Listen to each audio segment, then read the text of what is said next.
Hello everyone, my name is George Slatkovsky, and today we're looking at a new update for GS CurveTools version 1.3.12. So let's go down the list. So the first thing is OpenPBR material support. So as you know, in Maya 2025 and 2026 we now have OpenPBR, and it's very useful material.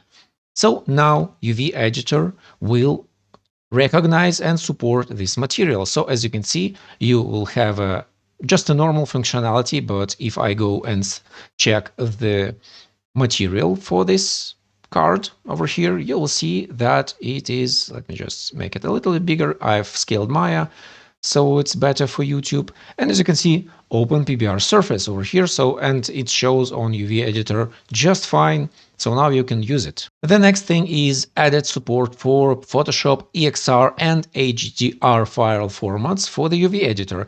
Well, I doubt that you will use HDR for hair textures. I don't see a reason to do that, but Photoshop and EXR are very popular and it's very easy to use. So right now, same thing. You open UV editor, you select your curve, and you will see that the texture is showing properly. And if we go to the geometry part component, you'll see that this is actually EXR file format. And over here, let me just check this just to show you. And over here we have file format and Photoshop format. Now the thing is, there's also a special file node for Photoshop files, and now it's supported as well. So you can just use it instead of normal file node, psdFileTex. Now onto the improvements to the UV editor itself. UV item rotation will now rotate at the center of the UV item, and groups of selected UV items will now rotate around a shared pivot point. So this is a much needed improvement to the rotation logic of the UV editor. So let me just demonstrate it real quick.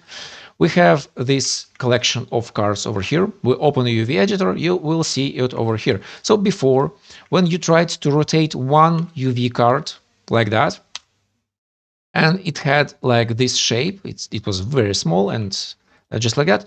And if you try to rotate it, it would rotate at around some center point of the full card, right? So it was not ideal, but that's just how it works under the hood. So I've implemented this way, but now it was actually fixed. And now if you rotate very small card like that, it will actually rotate around the middle point, no matter the size of this card. So this is very useful.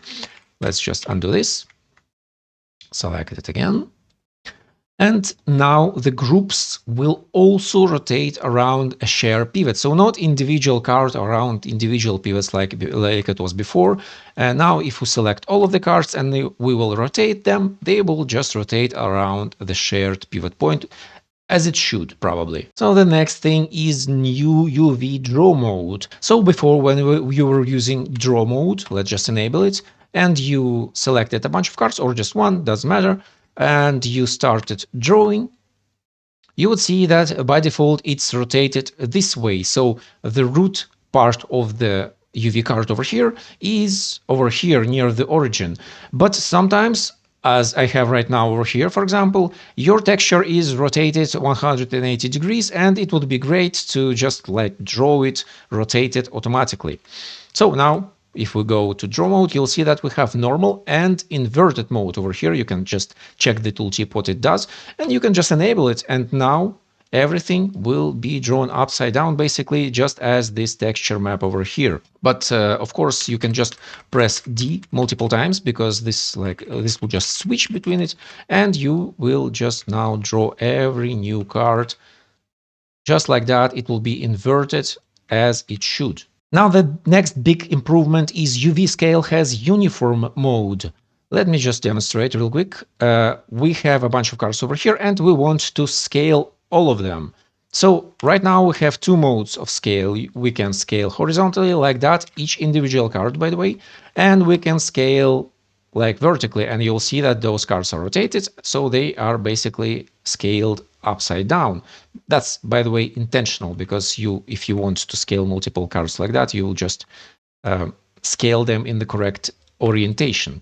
But now we also have the uniform mode over here. By default, it's disabled because, well, users are actually used to H and V modes, horizontal and vertical. And my workflow, for example, involves scaling cards, something like I will do this, and then I will focus it, and I will just go ahead and scale it like that, reposition it really quickly, scale like that, scale like that, and I'm used to switch between like two modes. And uniform mode will just be a problem. But you can easily enable it by clicking right click over here, and now you will have three modes. And uniform mode, well, it will just scale the card uniformly like that. But if you don't want to enable it, you'll just disable it.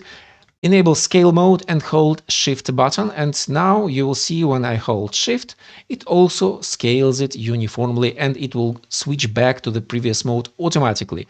So you don't really need to enable it or even have this button over here. I just added it like for users to be able to see the tooltip and understand that this mode exists. It's just disabled by default. Now, of course, if you scale multiple cards, let me just select all of them. If you scale multiple cards like that, uniform mode will also scale from the shared pivot point of all of those cards. It will just draw a bounding box around them and will scale that box, basically. Same as with the rotation over here. Now onto the improvements. I replaced the separate transparency and alpha only mode in the UV editor in the options over here. Let me just show you. There was like two toggles, but now it's just a three-state switch off, on, alpha, and that's it. And it's very intuitive. Let me just show you. Off is basically no transparency, on is transparency enabled, and you can see the background of the UV editor that you can change over here. By the way, you have adjustable colors. And also you can just enable the alpha only mode, just like that. And it's very useful thing because it's actually very high contrast. And on the black background like that, you will be able to see everything and every small detail of your texture. Now, the next important improvement is selection mode. So before, when you used selection mode and you will have, let me just stack a bunch of cards over here, like one on top of the other. And when you had selection mode and if you had a bunch of cards like that, and if you clicked on one of them, it would actually select all of them, and it would just go through all of the cards and select them. That's not how selection mode should work. Now it will select only the top one. And also, if you need to select all of them, you can just start drawing a small selection rectangle, just like that.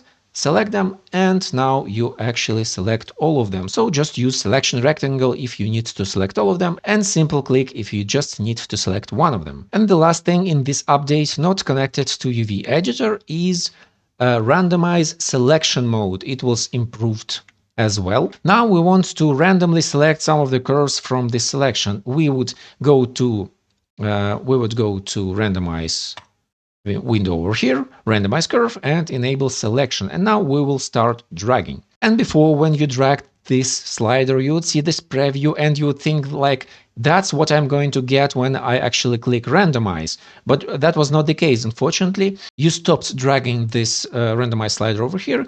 You would click on randomize and it will actually re-randomize once again, and then give you some completely different selection. It will be the same random like value over here, but it would be a different selection. So this slider just controls how many of the initial selection, how many curves you want to randomly select. So for example, this one over here is like 25%. But now, whatever you see in the viewport when you preview and when you let go of this randomize slider, and you will then click randomize, this is the exact thing that you will get that you saw on the preview. So this is a nice improvement for this randomized selection. So this is it for this update. It's not a huge one, but I think that improvements to the UV editor were very needed, especially the texture support, because XR is actually very popular format, and now you don't need to convert it to PNG or JPEG or something else like that. So I hope you like this update, and yeah, thank you for watching. See you next time.